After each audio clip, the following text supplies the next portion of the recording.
Yo, what up, guys? This is Zero Save, or technically Why So Scary, and I'm here with another fucking creepy pasta.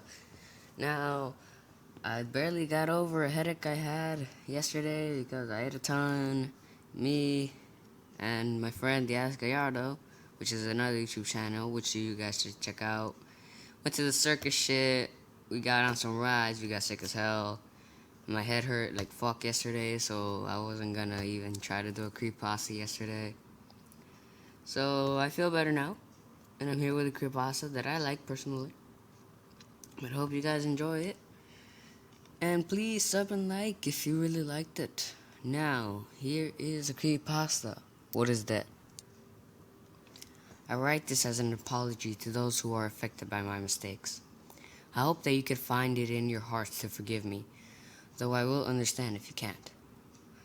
My wife was terribly ill, and a few months ago she died. I was very sad at the loss, as she was a very marvelous, caring woman. She was kind, and everyone that met her said their lives were better for it. I couldn't bear the pain, though, so I did something terrible. I will not tell you how I did it, or how I learned to, for enough damage has been done, but I found a way to bring her back, to raise her from the dead. I could no longer bear to be alone. I made a terrible mistake in my loneliness. When I finished the ritual, nothing happened. Well, not at first, anyways. I was about to rebury her when I first started to hear breathing. With an understandable measure of joy, I realized that sound was emanating from her mouth. I had done it, and at the time I could not fully understand what it was, but it was my blissful ignorance. I carried her home. She was not the same. She was no longer caring but primal. In this indecisive beast, she howled and screamed, snarled at me whenever I passed. I was worried, not for my own sake, but for hers. She could escape. She could go out and do something to get hurt. Let the record show that it was for her own good that I locked her in my basement. I never meant to keep her that way. I never knew that my actions would set a chain reaction of unfathomable horrors in action. I kept her as long as I could, but her screams grew more and more desperate. I was chilled to my very core by the screams at my withdrawal, and before long I stood at the rain slick, precise of insanity.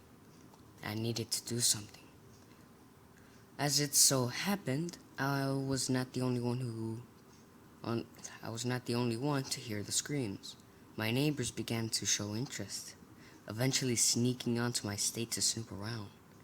I caught them in the act, and as I had no explanation for what they might have seen, I attacked them. I didn't kill them, but they were unable to leave on their own accord, and as I feared the consequences of letting them go, I locked them in the basement with my wife. That was my second mistake. The first, of course, was being that I raised her in the first place. The night I knew the sound of crunching bones. Upon my awakening in the morning, I went up to check on the neighbors. One was gone. The other one was wide-eyed, cowering in a corner and covered in blood. Something else was off, too. Though at first I didn't know what. Then it hit me. The screams had subdued. My wife was asleep. She had fed, and now she slumbered. All this time the screams were of hunger. I shut the door and went to lie down. She lasted a few more days, obviously feasting on the other neighbor. It seemed that she only needed to eat once every few days. Now, I'm not proud of what I did next, but I didn't know what else to do. I went out at night, every few days, around the time that only a few people would still be around. I stalked the streets and attacked people who walked alone. I would take them back to my wife and leave them in the basement. I would often wake from my slumber to hear her screams, cries for help. This would always arouse the beast, and would never last longer than a minute or so. 10 minutes of crunching and gurgling, please. Later, the deed would be done, and I could rest for another few days. I thought, although I did now kill anyone, I may as well have. It was my actions that brought about the death of so many, and the actions that robbed so many of their loved ones of closure. How many torn and bloodied rags did I have to burn? How many personal effects have I destroyed by my own hands? I lost track of the numbers, but surely even one is too high of a number. I was kept awake. The screams. I was kept awake. And screams, and I shall henceforth be referred as it, for I have come to the conclusion that this monster is not my beloved. So I fed it. A night of rest for the lives of so many. By the day, it grew stronger, its strength increased or returning. For I know not that the horrible beast is now in my possession of my wife's body. And as the time went on, I was forced to bring home more food, bigger people, men, 2 women, a man and a man, a woman and a man. Eventually, it was eating a full-grown man every day.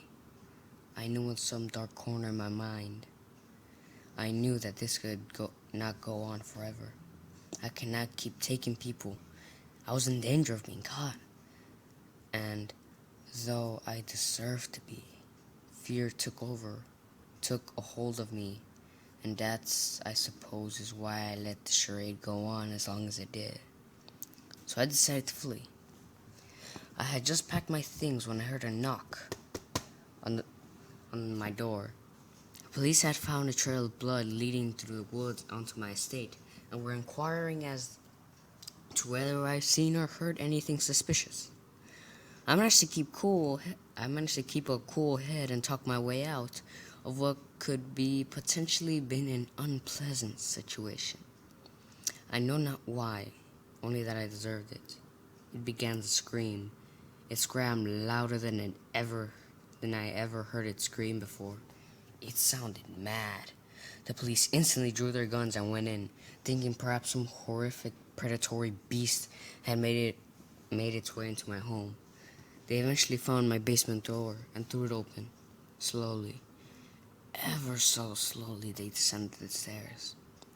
I was in a loss of what to do, so I did the only thing I could think of in the heat of the moment. I shut the door. Throwing the bolt across, I ran to my quarters and grabbed my bags, making for the door. The screams of the police haunt me to this very day. I heard the sound of splintering wood as that thing burst out of its cell. It was now loose in the house. I ran as fast as my leg could carry me out of there, out into the streets of the town I had stalked, into a train. I left that place far behind. My old home is a ghost town now, splashed with blood, yet no bodies remain. How I long to return to my estate to gather all of my research and burn it so this might never happen again. I have made many of an attempt to do so. In fact, every time I get near, I hear that beast's wild howls, screaming for flesh. I know it haunts my home now. I know it wears my wife's skin. Well, what's the worst part of all this? I let it happen. So that was What Is Dead. I really like this creepypasta. I hope you did too. Now, I'll see you guys maybe tomorrow, maybe on Wednesday with another creepypasta. I hope you enjoyed your stay. And salud, people.